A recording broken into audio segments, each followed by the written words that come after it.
হরে কৃষ্ণ। আজ 2রা ভাদ্র 1432 ও 19 আগস্ট 2025 মঙ্গলবার একাদশী অন্নদা বা অজা। এই অন্নদা একাদশীর দিন আমি ভাগবতম পাঠ করছি।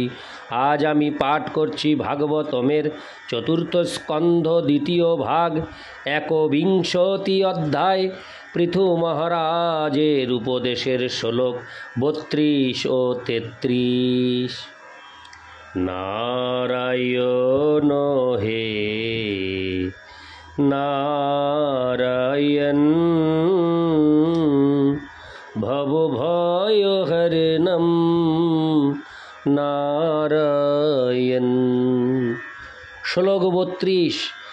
বিনির্ধূতা শেষ মনোমল পুমান সঙ্গ বিজ্ঞান বিশেষ বীর্যবান যদঙ্ঘ্রিমূলে কৃতকেতন পুনর ন সংস্মৃতিং ক্লেশ বহং প্রপদ্যতে। অনুবাদ। ভগবত ভক্ত যখন পরমেশ্বর ভগবানের শ্রীপদ্মের আশ্রয় গ্রহণ করেন তখন তিনি সম্পূর্ণরূপে সমস্ত ভ্রান্ত ধারণা অথবা মনোধর্মের কলুষ থেকে মুক্ত হন এবং তার মধ্যে বৈরাগ্যের উদয় হয়। ভক্তিযোগের অনুশীলনের প্রভাবে বীর্যবান হওয়ার ফলেই কেবল তা সম্ভব হয়। একবার ভগবানের শ্রীপাদ পদ্ম মূলের আশ্রয় গ্রহণ করলে সেই ভক্তকে আর কখনো ত্রিতাব দুঃখ সমন্বিত এই জড় জগতে ফিরে আসতে হয় না। তাৎপর্য: শ্রী চৈতন্য মহাপ্রভু শিক্ষাষ্টকে বলেছেন যে ভগবানের পবিত্র নাম হরে কৃষ্ণ কৃষ্ণ কৃষ্ণ হরে হরে, হরে রাম রাম রাম হরে হরে কীর্তন অথবা ভগবানের মহিমা শ্রবণ ও কীর্তনের দ্বারা চিত্ত ধীরে ধীরে সমস্ত কলুষ থেকে মুক্ত হয়। অনাদিকাল ধরে জড় জগতের সঙ্গ প্রভাবে আমাদের চিত্তে স্তূপীকৃত আবর্জনা সঞ্চিত হয়েছে। তার পূর্ণ প্রভাব তখনই দেখা যায় যখন জীব তার জড় দেহকে তার স্বরূপ বলে মনে করে এবং তার ফলে জড়া প্রকৃতির কঠোর নিয়মের বন্ধনে আবদ্ধ হয়ে পড়ে। আর এই দেহাত্মবুদ্ধির ফলে সে জন্ম মৃত্যুর আবর্তে পতিত হয়। কেউ যখন ভক্তিযোগের বলে বলীয়ান হয় তখন তার মন এই ভ্রান্ত ধারণা থেকে মুক্ত হয় এবং তখন আর তার এই সংসারের প্রতি অথবা ইন্দ্রিয় সুখভোগের প্রতি কোনো আসক্তি থাকে না। ভক্তির লক্ষণ হচ্ছে জ্ঞান ও বৈরাগ্য। জীব যে তার স্বরূপে তার শরীর নয় সেটি হচ্ছে জ্ঞান এবং বৈরাগ্য হচ্ছে ইন্দ্রিয় তৃপ্তির প্রতি অনীহা। ভক্তিযোগের বলে ভববন্ধন থেকে মুক্ত হওয়ার এই দুটি মৌলিক তত্ত্ব হৃদয়ঙ্গম করা যায়। এইভাবে ভক্ত যখন ভগবানের শ্রীপাদ পদ্মের প্রেমময়ী সেবায় স্থির হন তখন তার দেহত্যাগের পর এই জড়জগতে তাকে আর ফিরে আসতে হয় না।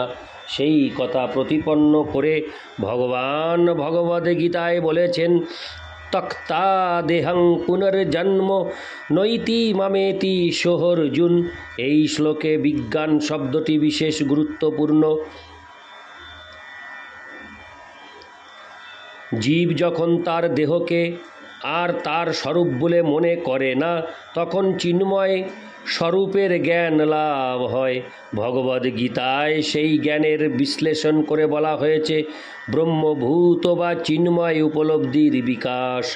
জড়জগতের বদ্ধ অবস্থায় জীব চিন্ময় উপলব্ধি লাভ করতে পারে না, কারণ সে তখন জড়ের পরিপ্রেক্ষিতে নিজের পরিচয় অনুভব করে।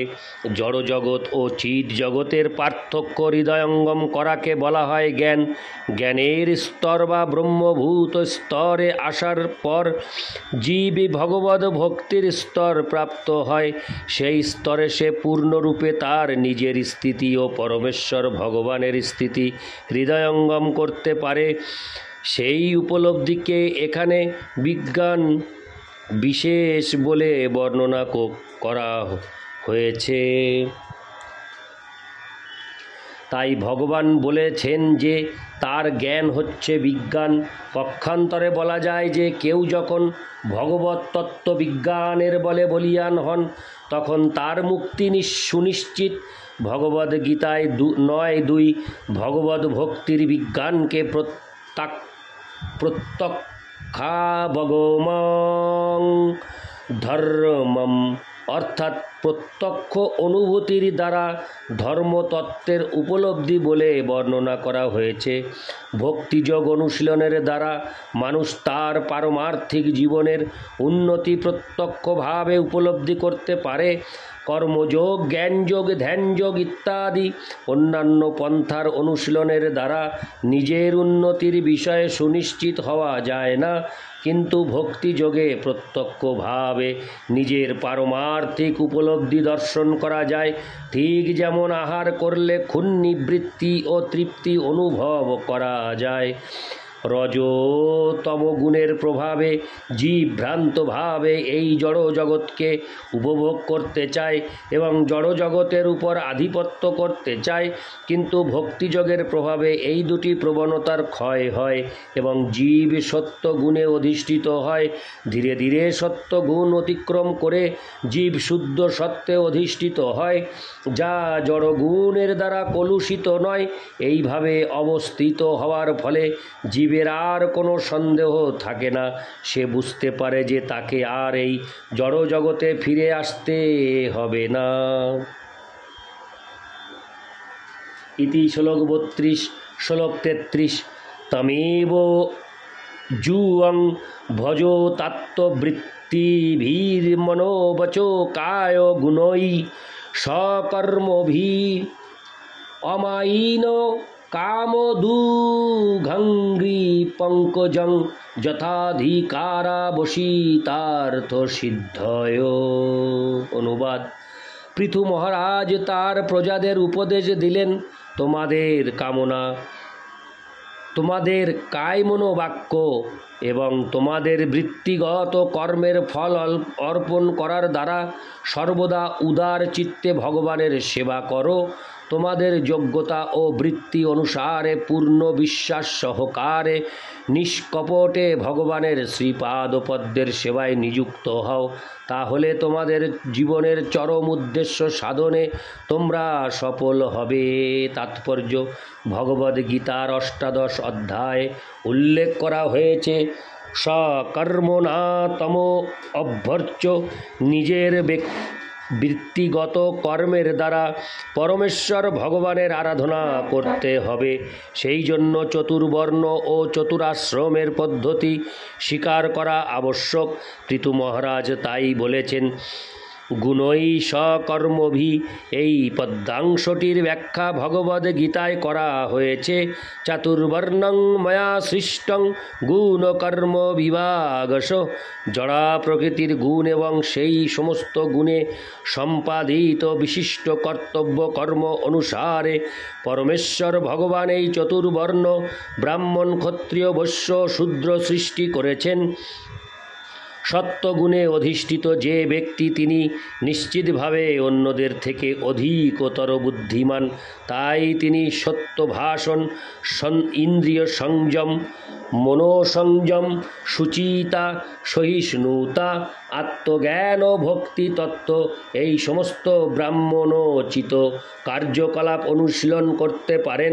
এইভাবে কেউ যদি প্রকৃত ব্রাহ্মণ রূপে ভগবানের প্রেমময়ী সেবায় যুক্ত হন, তখন তিনি জীবনের প্রকৃত উদ্দেশ্য সাধন করতে পারেন। তেমনি ক্ষত্রিয়দের কর্তব্য হচ্ছে প্রজাদের রক্ষা করা, দান করা, নিষ্ঠা সহকারে রাজকার্যে বৈদিক ব্যবস্থা অবলম্বন করা এবং শত্রুর আক্রমণ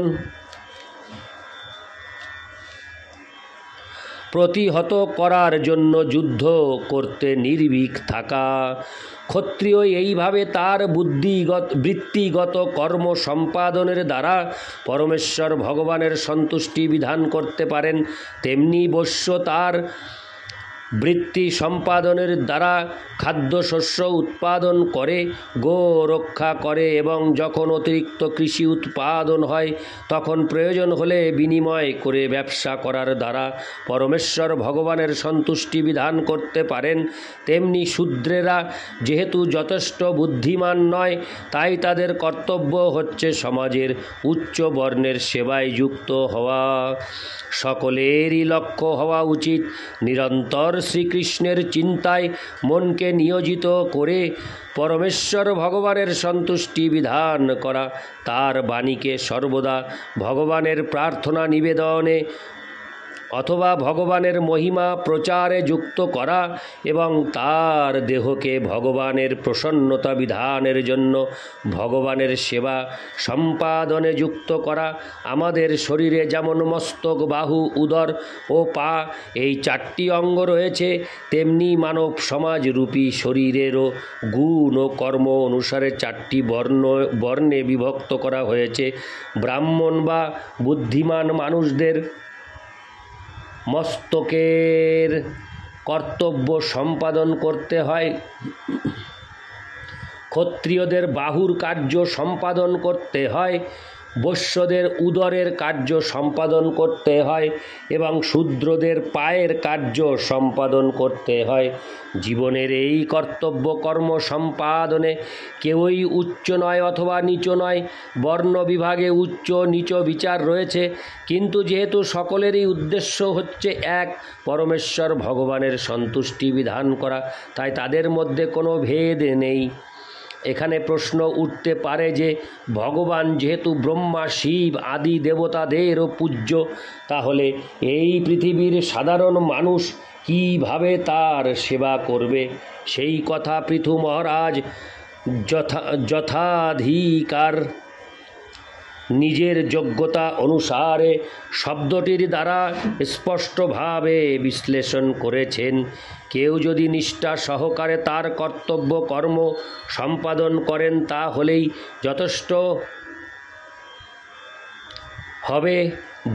ব্রহ্মা, শিব, ইন্দ্র, শ্রী চৈতন্য মহাপ্রভু অথবা রামানুচার্যের মতো হওয়ার প্রয়োজন নেই, যাদের ক্ষমতা নিশ্চিতভাবেই আমাদের থেকে অনেক ঊর্ধ্বে।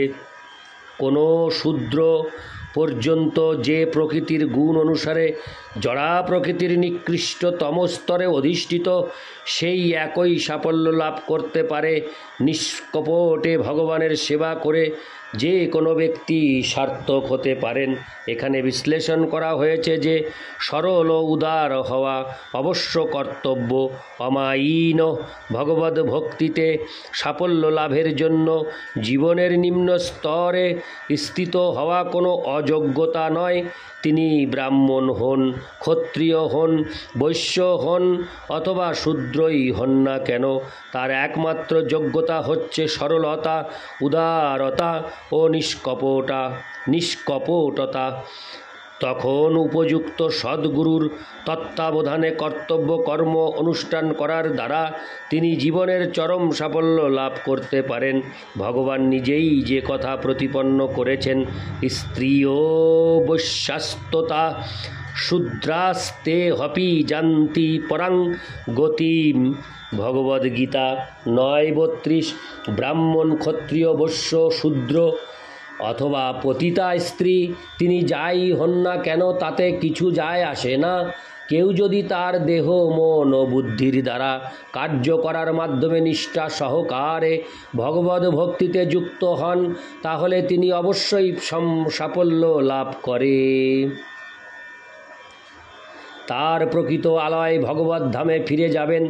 ভগবানের শ্রীপাদপদ্মকে এখানে কামদুঘাঙ্ঘ্রি পঙ্কজম বলে বর্ণনা করা হয়েছে, কারণ সকলের সমস্ত বাসনা পূর্ণ করার সমস্ত শক্তি তার রয়েছে। ভগবদ্ ভক্ত